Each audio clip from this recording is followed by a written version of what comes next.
और मेरा नाम ज़ुबैर अहमद, इसको रिप्रेजेंट करने वाला हूँ मैं। तो रैंकिंग मॉडल हम इस्तेमाल करते हैं हमारे जितने भी डॉक्यूमेंट्स हैं उनको रैंक करने के लिए, ताकि हमें पता चल सके कि जो हमने क्यूरी की है उसका रिज़ल्ट कैसा निकल रहा है। तो रैंकिंग मॉडल की डेफिनेशन ये लिखी हुई है कि ये बेसिकली होता है कि डिफरेंट डाटा सेट्स को डिफरेंट क्राइटेरिया के ऊपर और डिफरेंट प्रोसीजर्स को इस्तेमाल करते हुए हम क्या करते हैं, अपने मॉडल को रैंक करते हैं। ये हमारा इस्तेमाल वाइडली इस्तेमाल हो रहा है वेब सर्चेस के लिए, रिकमेंडिंग सिस्टम या फिर मशीन लर्निंग के डिफरेंट एल्गोरिथम्स के अंदर ये इस्तेमाल हो रहे हैं, ताकि हम क्या कर सकें, अपने डिफरेंट डॉक्यूमेंट्स को रैंक कर सकें और अपने रिजल्ट्स एक्यूरेटली ले सकें। जो इसके लिए जो बेस्ट इसमें एल्गोरिथम इस्तेमाल होते हैं, कुछ कुछ फ्लॉज के साथ सारे इस्तेमाल हो रहे हैं, लेकिन जो वन ऑफ द बेस्ट और वाइडली यूज़ होने वाला एल्गोरिथम है वो है हिट्स एल्गोरिथम। जो हिट्स एल्गोरिथम बेसिकली ये स्टैंड्स फॉर है हाइपरलिंक इंड्यूस्ड टॉपिक सेट्स। ये लिंक्स के ऊपर बेस करता है, ठीक है। जो हमारे लिंक्स होते हैं, हमारे हाइपरलिंक्स होते हैं पूरे एक डॉक्यूमेंट के अंदर, उनको इस्तेमाल करते हुए ये काम करता है। It could discover and rank the web pages relevant for a particular search. जो भी आपने सर्च करना चाह रहे हैं उसके मुताबिक ये आपको काम करके दिखाएगा। जितने भी वेब पेजेस हैं तमाम से आपके वो सर्चेस को लेके आएगा, डिस्कवर करके लेके आएगा अकॉर्डिंग टू योर क्यूरी, ठीक है जी। और इसको करने से पहले ये आइडिया यही है कि डिफरेंट वेबसाइट्स होती हैं, वो डिफरेंट वेबसाइट्स के साथ जुड़ी होती हैं और वहाँ से फिर डाटा गेट करना आसान होता है। जो आप आइडियल वेबसाइट से मुराद यहाँ पे लिखा हुआ है कि जो आप गेट करना चाह रहे हैं वो आपको मिले, लेकिन वो आपको मिलेगा तब जब वो बाकियों के साथ मिलेगा और सबसे डाटा लेके आएगा वो, ठीक है जी। और इसके अंदर अब दो चीज़ें मेनली इस्तेमाल होती हैं, एक होती है अथॉरिटी, दूसरी होती है हब। अथॉरिटी और हब्स के अंदर जो है वो फ़र्क एग्जांपल से आपको वाज़े नज़र आ जाएगा, लेकिन अथॉरिटी से मुराद ये होती है कि जब आपकी हाई क्वालिटी नोड्स एक नोड्स के साथ जुड़ी होती हैं, ठीक है।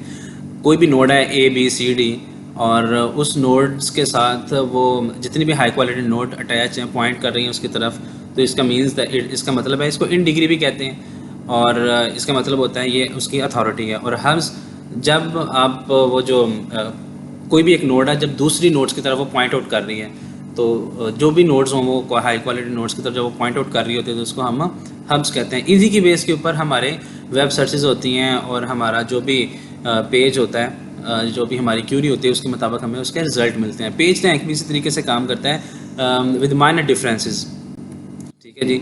ये कुछ एल्गोरिथम के स्टेप्स हैं बेसिकली जो इसमें इस्तेमाल होते हैं। सबसे पहले इसमें काम ये होता है कि आपने इसमें इनिशियलाइज जितने भी आपके हब्स एंड अथॉरिटीज़ होती हैं उनको अपने वन से डिनोट करना होता है, फिर उनको अपडेट कर देना होता है और फिर आप उनको सम करके उनसे डिवाइड करते हैं, अथॉरिटीज़ को भी और हब्स को भी, और उसके बाद उनको नॉर्मलाइज करते हैं और आप इसी प्रोसेस को अगेन एंड अगेन कैरी करते रहते हैं जब तक आपकी वैल्यूज़ मैच ना कर जाएं, ठीक है जी। और ये मैच कर जाती हैं आफ्टर 2 और 3 आइटरेशंस के बाद। अगर 2-3 के बाद ना करें तो फिर आप उसको 4, 5, 6 जितनी दफ़ा भी, जब तक वो मैच ना करें डॉक्यूमेंट्स आपस में। ओके, इसको देखने के लिए हमें यहाँ पे एक एग्जांपल देखते हैं जिसके अंदर ये डिफरेंट आपको एक नेटवर्क सा नज़र आ रहा है जिसमें डिफरेंट नोड्स बनी हुई हैं A B C D E F G H और डिफरेंट उनकी तरफ पॉइंट्स हो रहे हैं, जैसे एक नेटवर्क सा लग रहा है। बेसिकली ये एक कंप्लीट नेटवर्क नहीं है पेज रैंक के अंदर, और इसके अंदर फ़र्क बस यही है, पेज रैंक के अंदर कम्प्लेक्स नेटवर्क होता है, बहुत बड़ा नेटवर्क होता है, इसके अंदर सब नेटवर्क्स यूज़ होते हैं, तो ये उसका एक सब नेटवर्क इस्तेमाल किया गया है और इनको आगे हम डिफरेंट सब्स के अंदर डिवाइड करते जाएंगे अथॉरिटीज़ और हब्स को कैलकुलेट करते हुए, तो हमारा काम आसान हो जाएगा और हम बड़े इजीली इसको देख सकेंगे। तो जैसे हमने एल्गोरिथम का पहला स्टेप पढ़ा था कि जितने भी हमारे पॉइंट्स हैं उनकी अथॉरिटीज़ को, उनको हमने क्या करना है, 1 के साथ सबको डिनोट कर देना है। तो 1 के साथ आप क्या करेंगे, देखिए मैंने सारी अथॉरिटीज़ को 1 के साथ और हब्स को भी मैंने 1 के साथ डोनेट कर दिया, ठीक है। फिर उसके बाद मैंने न्यू अथॉरिटी कैलकुलेट की है, तो न्यू अथॉरिटी जो यहाँ पे लिखा हुआ है 3A की, तो ए के अगेंस्ट आप देखें, मैंने आपको बताया था कि अथॉरिटी क्या होती है कि जब हम ए के ऊपर, ए जो नोड है उसकी तरफ जितनी भी आ रही हैं, ठीक है जी, जो इन डिग्री है ए की, जो इन डिग्री है देखें एच की तरफ से आ रही है, जी की तरफ से आ रही है और सी की तरफ से आ रही है, सॉरी सी जी एच की तरफ से आ रही है, तो इसकी जो अथॉरिटी बन गई वो 3 बन गई।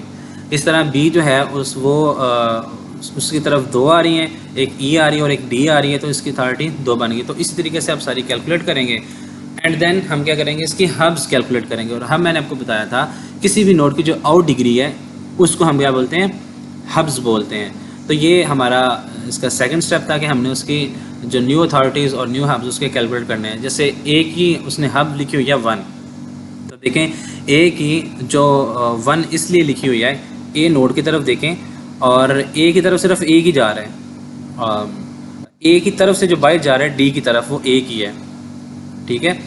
तो मैंने आपको बताया था जो आउट ए से जो आउट हो रहा है, तो ए से सिर्फ ए की आउट हो रहा है, वो डी की तरफ जा रहा है, तो इसलिए इसकी 1 होगी। बी की तरफ देखें, बी जा रहा है सी की तरफ भी और ई की तरफ भी, तो इस वजह से इसकी जो इसकी जो हब्स है वो क्या बन गई 2। इसी तरह से हम बाकी भी कैलकुलेट कर लेंगे।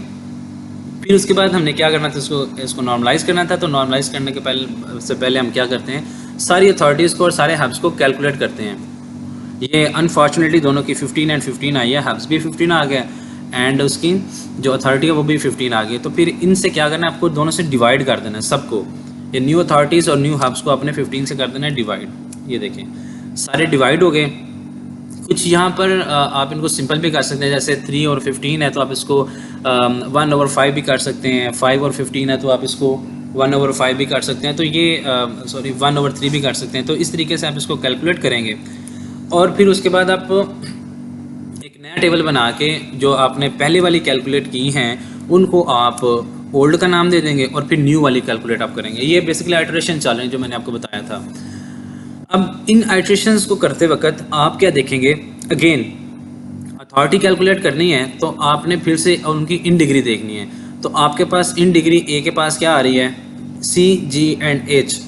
अब सी जी और एच की वैल्यू चेंज हो चुकी हुई है, तो जो चेंज हो चुकी है, सी की वैल्यू 1/3, जी की वैल्यू 0 है और एच की वैल्यू आपके पास 1/15 है। इन तीनों को जमा करके आपका जो आंसर आएगा वो आपकी ए की नोड में लिख दिया जाएगा। जैसे आप जब सी जी और एच को प्लस करेंगे तो आपके पास 4/15 आ जाएगा आंसर, तो आपने वो यहाँ पे न्यू अथॉरिटी में पुट कर दिया। इस तरह जब बी की आप इन डिग्री चेक करेंगे तो बी के ऊपर आपके पास वैल्यू आ रही है ई और डी से, तो आप क्या करेंगे, उस दोनों को ई और डी की न्यू जो आपके पास यहाँ इस वाले टेबल में जो ओल्ड अथॉरिटी लिखी हुई हैं आपके पास अथॉरिटीज़, अब वो वहाँ पे ऐड अप कर देंगे, तो आपके पास ये यूँ करके अथॉरिटी सारी कैलकुलेट हो जाएंगी। इसी तरीके से ओके, तो इसी तरीके से हम जो है अपनी सारी की सारी ये अथॉरिटीज़ न्यू कैलकुलेट कर लेंगे और इसी तरीके से हम अपनी, जैसे मैंने आपको बताया कि जो हमारी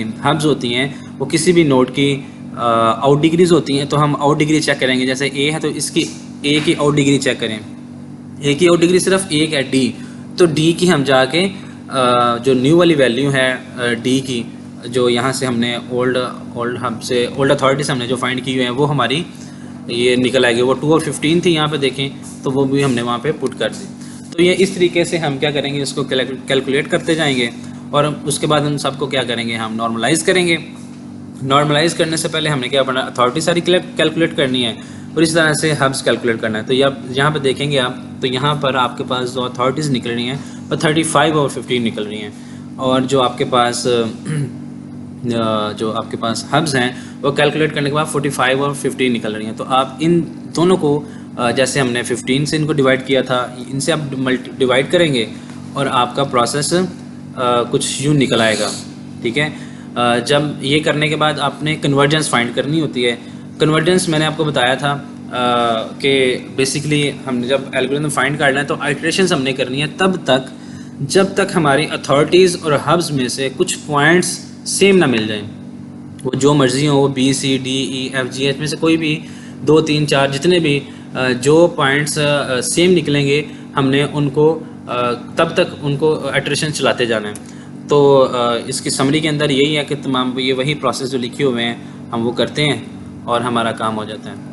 थैंक यू सो मच, अल्लाह हाफिज़।